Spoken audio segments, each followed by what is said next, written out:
Здруженијето Активен живот од Тетово и оваа сабота организираше ден посветен на дечињата со попреченост. Неколкуте деца заедно со спортски тренери во салата на средното текстилно училиште во Тетово реализираа спортски активности. Дечињата не ја криеја својата радост што имаат можност да се дружат и да спортуваат. Вакви активности се спроведуваат речиси 10 години во континуитет, а таргет група се дечињата со пречки во развојот. Освен часовите по физичко, децата учествуваат и во многу спортски надпревари. Овој проект веќе има голема традиција.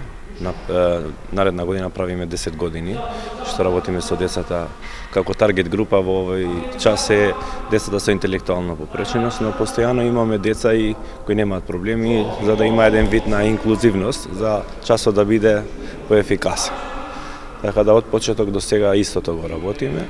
Постојано имаме активности и со специјална Олимпијада Македонија. Например, пред еден месец завршивме програмата Детска атлетика, кај што учествуваат децата од 5 до 8 години, каде имавме 10 професори по физичка култура, каде што работевме за секој дете индивидуално. Но, за жал, интересот на родителите е многу мал и покрај тоа, што оваа активност, без разлика, например, што ја држиме секоја сабота, и бесплатна е. Например, секоја се држи ова на волонтерска база, без никаков товар на родителите, освен што нивни товар е да ги донесат до тука и да ги чекат и да ги земат. Имаме во текот на цела година имаме редовни активности.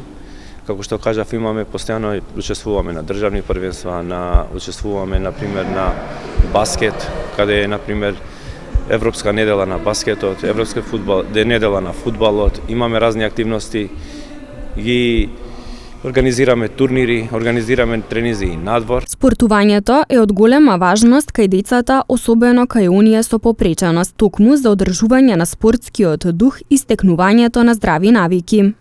Реално тоа е многу битно, бидејќи за самите тие деца, посебно тие што се на помала возраст, им е многу потребно, бидејќи ние, например, се консултираме со дефектолози кои ја познаваат проблематиката на повеќе, например, уште од мали нози како треба да се развиват, што повеќе да доцнат, они веќе потешко ќе им биде за све да се вклучат во нивните активности, нивниот живот, така да тие деца што идат од мали нозе имаат многу полесен живот, подобра ориентација, подобра координација и нормално подобро здравје. За реализација пак на спортските активности за децата со пречки во развојот, како што посочи еден од тренерите Ифрем Љута, немаат финансиска поддршка од страна, туку се е сведено на волонтерска база, со цел да им се излезе во пресрет на ваквите дечиња во процесот на инклузија.